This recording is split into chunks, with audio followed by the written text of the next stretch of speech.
Governor Tim Walz just got dragged twice. Two brutal interrogations. First, he's asked to explain why he called ICE agents the Gestapo, then refused to apologize. Then he's cornered again over free benefits for illegals, his refusal to cooperate with law enforcement, and his state's slide into full-blown sanctuary madness. Stick around because the second clip is even worse than the first. This is Andy with TrendingPolitics.com. Hit like, subscribe, and let's get into this. Yields back. Chair now recognizes Mr. Fallon from Texas. Thank you, Mr. Chairman. Governor Walz, would you say that one of the most important things any governor, or quite frankly, any elected official can do is to keep their citizens and constituents safe?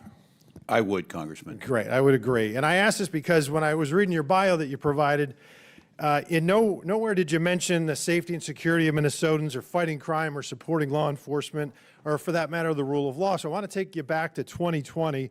You were the governor of Minnesota. There were summer protests. You referred to them as peaceful demonstrations. In hindsight, would you still stand by that? Were they mostly peaceful? Congressman, after the murder of George Floyd on the streets, thousands gathered in the streets. Were there those that... But, Governor, were they mostly peaceful protests?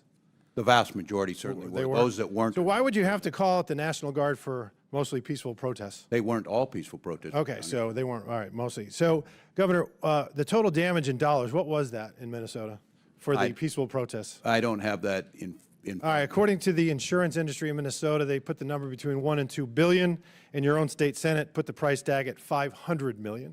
So if that's a peaceful protest in Minnesota, I shudder to think what a violent one would cost. Governor, I'd like to keep things simple. Okay. I did not call it that. We had folks who were there, and they're in prison. Okay, great. I'd like to keep things simple as far as when we talk about federal detainers, and I've talked to several federal law enforcement officials about this. So a detainer is issued when someone's already in custody and confined, jail, prison, court. It's not somebody just plucked off the street randomly, and there's really three conditions, and it's and/or probable cause that a foreign national is subject to removal from this country, final deportation order has been issued, or it's a foreign national that's been convicted of a crime and is about to be released. So sanctuary states won't cooperate with federal law enforcement. In Minnesota, do you cooperate sometimes, never, or all the time? We follow federal law in all 87 counties and all the jurisdictions. Some of them do honor detainer requests. Some do and some don't. That's correct. Okay. Counties have the ability. Okay. So, Governor, would you commit here and now, and this is really simple, I think it's commonsensical, to compel state and locals in Minnesota to cooperate with all federal detainers issued by federal law enforcement when it involves a foreign national that's been convicted of a felony? And I'm talking about kidnappers, rapists, child molesters, murderers, predators, parasites, scumbags. In all those instances, of a felony being held by my state corrections, every time we call. Every single time you're going to do that. Every time we in call Minnesota. them and have them come pick it up. What I would ask you to commit to is, are you going to fund ICE's what they don't pay us on detainers? Well, listen, on detainers and in ICE, I don't call them the Gestapo. And this is my definition of Gestapo, Governor. Real Nazis from 1933 to 1945 that facilitated and participated in the murder of millions. I don't call federal law enforcement officers Gestapo. You were recently quoted. Where's the apology? Donald Trump. Oh, no, Donald Trump didn't. Listen, Donald Trump's not here. Yeah. You are, Governor. Yeah. You're a big boy. Put your big boy I would pants on. ask, don't wear masks, identify who you are, don't pull up an Governor, you called them Gestapo. Will you apologize for that? And don't pull people. Will you apologize for that?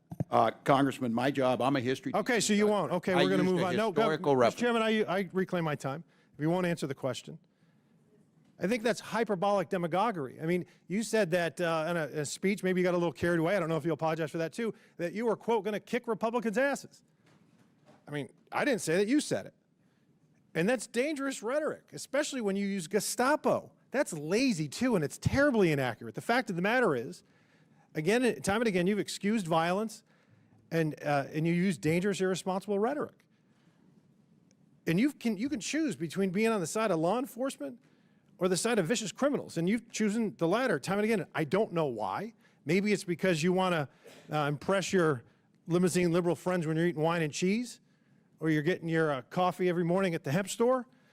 I don't know, but I think it's ignorant and I think it's culpable and I think it's disgusting. And I can see why the American people on November 5th made it a very bad night for you and a very great night for our future. Mr. Chairman, I yield back. If you thought that was bad, buckle up, because just moments later in the same hearing, the pressure turns up even higher. And this time, they lay out his entire record. Free health care for illegals, free college, driver's licenses, and a total refusal to work with ICE. It's like a sanctuary state starter pack, and he owns every bit of it. Take a look. This is the Majority Whip, Mr. Emmer from Minnesota. Mr. Chairman. Thank you, Mr. Chair. Welcome back to Washington, Governor. I'm going to run through a series of facts before I get to my questions, so let's get started. Governor Walz, you signed the Health and Human Services Omnibus Bill into law in May of 2023. That bill expanded Minnesota Care to provide free health care to illegal aliens. You signed the Higher Education Omnibus Bill into law in May of 2023. That bill allows illegals to have their college tuition paid for by the state. You signed the Driver's License for All Act into law in March of 2023, and that bill allows illegals to receive driver's licenses. So, you claim you're not a sanctuary state. You just provide free health care, free college, and driver's licenses to illegal aliens. One reason you're here testifying before us today is because you refuse to cooperate with ICE. While states like Florida and Virginia empower their law enforcement to detain and remove criminal illegal aliens, you, sir, have done just the opposite. Your Attorney General is directing law enforcement to ignore ICE immigration detainers. Do you agree with the Attorney General's guidance?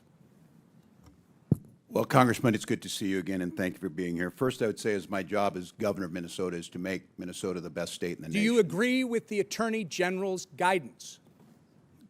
Congressman, what I would say on this is that Minnesota follows all law. I would say it's a very easy question. And The again, guy- if you claim you're not a sanctuary state, you just claim that you support policies. You're not a sanctuary state, but you support policies that prevent ICE from doing their job. Congressman, Isn't that right? That is incorrect, Congressman. We follow the same laws when Well, you were in the Minnesota sir, House. The law sir, has not changed, if sir. you'll allow me, I've got limited time. Well, that's what you tweeted, by the way, sir. And on May 23rd, 2018, you tweeted, quote, "I support policies that keep law enforcement from enforcing federal laws," close quote. On May 17th, just this spring, at the University of Minnesota Law School's commencement ceremony, you said, quote, "Donald Trump's modern-day Gestapo is scooping folks up off the streets." When you said the words modern-day Gestapo, you were referring to ICE agents.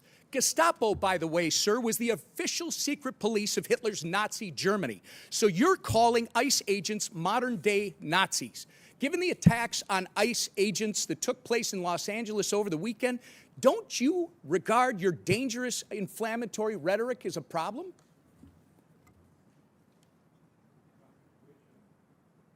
The questions do you want me to answer first? So, sir, it saddens me that you refuse to express regret from comparing ICE to Nazis. ICE agents are brave Americans who get up every morning, leave their families, and put their lives in harm's way to protect our country, sir. You, at the very least, owe an apology to these dedicated public servants. I will say, sir, inflammatory rhetoric such as yours and the other governors on this panel is responsible for putting a target on the back of every ICE agent who is risking their life to protect our communities. Minnesota is all too familiar, by the way, with the chaos that ensues when you refuse to work with law enforcement to enforce the law. In May 2020, looting, acts of violence, and arson occurred on your watch in Minneapolis after you refused to bring in the National Guard. Governor, your agenda is clear: free health care, free college and driver's licenses for illegals while handcuffing law enforcement when they're trying to protect our citizens and their communities. If you think that's not a sanctuary state, you shouldn't be governor. By turning Minnesota into a magnet for illegals, you have opened up our communities to dangerous criminals, including known terrorists, gang members, murderers, and child predators. You have sent a resounding message that if you're a hardworking, law-abiding citizen of Minnesota, your safety and well-being are not the priorities of Tim Walz and his administration. But if you're coming to our state illegally, you're not only welcome with open arms, you're entitled to free stuff on the taxpayer's dime. This is absolutely disgraceful. Governor Walz, your sanctuary state agenda has been defined by your utter failure. You have failed to enforce the rule of law. You have failed to uphold our national sovereignty. And most importantly, you have failed the people of Minnesota. The time for radical sanctuary state policy, sir, is over. The voters made that clear last November when they elected President Trump and Vice President J.D. Vance. You remember him, don't you? Governor, the time for real leaders and real leadership is now.